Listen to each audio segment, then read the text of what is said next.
Hello guys, welcome to my channel. ఈ channel యొక్క ముఖ్య ఉద్దేశం నాకున్న నాలెడ్జ్ని మీ అందరికీ షేర్ చేయడం. ఈ ప్రాసెస్లో నేను బుక్స్ రిఫర్ చేస్తుంటే నాకు ఒక బుక్ ఇంట్రెస్టింగ్గా అనిపించింది. ఆ బుక్ నేమ్ వచ్చేసి రిచ్ డాడ్ పూర్ డాడ్. దీని ఆథర్ రాబర్ట్ కియోసాకి. ఈయన ఒక అమెరికన్ బిజినెస్ మ్యాన్.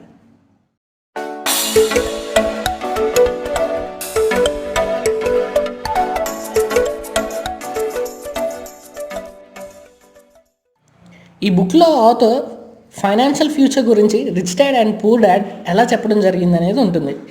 ఈ బుక్ క్యాప్షన్ ఏంటంటే what the rich teach the kids about money that the poor and middle class do not అని ఉంటుంది. ఈ బుక్లో నాకు నచ్చిన పాయింట్ చెప్తున్నాను. ఫస్ట్ పాయింట్ వచ్చేసి rich people acquire assets, the poor and middle class acquire liabilities that they think they are assets. ఇక్కడ assets అంటే ఏంటంటే క్యాష్ ఇన్ టు పాకెట్, ఏదైతే మీ పాకెట్లోకి మనీ వస్తుందో దాన్ని అసెట్ అంటాం. లయబిలిటీస్ అంటే క్యాష్ అవుట్ ఆఫ్ పాకెట్, దేనికోసమైతే మీరు మనీ బయటికి ఇస్తున్నారో మీ పాకెట్లోంచి దాన్ని లయబిలిటీస్ అంటున్నాం. దీనికి రాబర్ట్ కియోసాకి ఒక ఎగ్జాంపుల్ చెప్పారు. మీకు ఒక సొంత ఇల్లు ఉండి అందులో మీరు ఉంటున్నట్టయితే దాన్ని ఎప్పుడూ అసెట్ అని అనుకోవద్దు. ఎందుకంటే ఆ ఇల్లుకి మీరు కొంత ఎక్స్పెండ్ చేస్తున్నారంటే మెయింటెనెన్స్ కానివ్వండి, వేరే ఖర్చులు కానివ్వండి. ఇక్కడ క్యాష్ అవుట్ ఆఫ్ పాకెట్. ఇదే ఇల్లుని మీరు రెంట్కి ఇచ్చి మీరు ఎర్న్ చేస్తున్నట్టయితే అప్పుడు ఇది అసెట్ అవుతుంది అని రాబర్ట్ కియోసాకి చెప్పారు. సెకండ్ పాయింట్ వచ్చేసి there is a difference between being rich and being broken. Broken is temporary, poor is eternal అని. దీనికి రాబర్ట్ ఏం చెప్పారంటే పూర్ డాడ్ ఎప్పుడు కూడా నేను పూర్ అని, నేను రిచ్ కాలేను అని అంటుంటాడు. అందుకే ఎప్పుడు పూర్గానే ఉంటారు. ఇంకోవైపు రిచ్ డాడ్ ఏమంటాడంటే నేను రిచ్, నేనే రిచ్ అని అంటుంటాడు. ఇఫ్ అతను బ్రోక్ అయినా తన కాన్ఫిడెన్స్ మాత్రం బ్రోక్ అవ్వదు అన్నారు. పూర్ డాడ్ ఏం చెప్పారంటే డబ్బు మీద ఆశ లేదు, డబ్బు మ్యాటర్ కాదు అని. ఇంకోవైపు రిచ్ డాడ్ ఏం చెప్పారంటే మనీ ఈజ్ పవర్ అని. థర్డ్ పాయింట్ వచ్చేసి rich don't work for money, poor and middle class work for money. Fourth point వచ్చేసి financial struggle is often the result of people working all their life for someone else. Fifth point వచ్చేసి if you work for money you give the power to your employer, if money works for you you keep the power and control it. దీనికి వీటన్నిటికీ Robert ఒక example చెప్పారు. Poor dad ఏమన్నారంటే నేను ఏం చేశానో నువ్వు కూడా అలానే చెయ్యాలి, అంటే బాగా చదువుకోవాలి, మంచి గ్రేడ్స్ తెచ్చుకోవాలి, సేఫ్ అండ్ సెక్యూర్ జాబ్ తెచ్చుకోవాలి. ఇంకోవైపు రిచ్ డాడ్ ఏమన్నారంటే నువ్వు చూడు, మీ నాన్నకి చాలా మంచి ఎడ్యుకేషన్ ఉంది, మంచి జాబ్ వచ్చేది, బట్ ఇంకా డబ్బు సమస్య ఉండేది.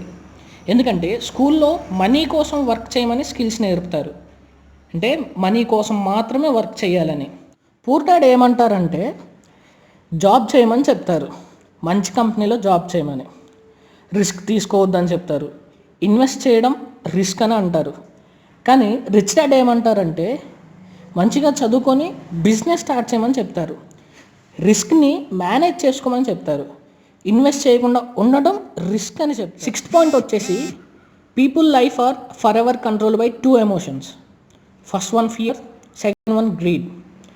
సెవెంత్ పాయింట్ వచ్చేసి for most people the reason they don't win financial because the pain of losing money is far greater than joy of being rich. దీనికి రాబర్ట్ ఏం చెప్పారంటే ఫియర్ అండ్ గ్రీడ్ అంటే దురాశ అండ్ భయం. ఇఫ్ మీ దగ్గర డబ్బులు ఉంటే ఇన్వెస్ట్ చేయడానికి భయపడతారు, సో ఇన్వెస్ట్ చేయరు. డబ్బులు ఉన్నా లేకపోయినా ఈ టూ ఎమోషన్స్ అందరికీ కామన్. ఇఫ్ మీ దగ్గర మనీ ఉంటే ఇన్వెస్ట్ చేయడానికి భయం అండ్ కొత్త ప్రోడక్ట్స్ కొనాలి అండ్ ఆ తర్వాత వచ్చే కొత్త ప్రోడక్ట్స్ని కూడా కొనాలి అని ఆశ, అది గ్రీడ్. ఇఫ్ మనీ లేకపోతే నేను అసలు ఎర్న్ చేయలేనేమో అని భయం. రిస్క్ని మేనేజ్ చేసుకొని ముందుకు వెళ్తుంటే మీరు ఫైనాన్షియల్గా సెటిల్ అవుతారు అనేది రాబర్ట్ కియోసాకి గారి ఉద్దేశం. ఎయిత్ పాయింట్ వచ్చేసి the single most important powerful asset is our mind.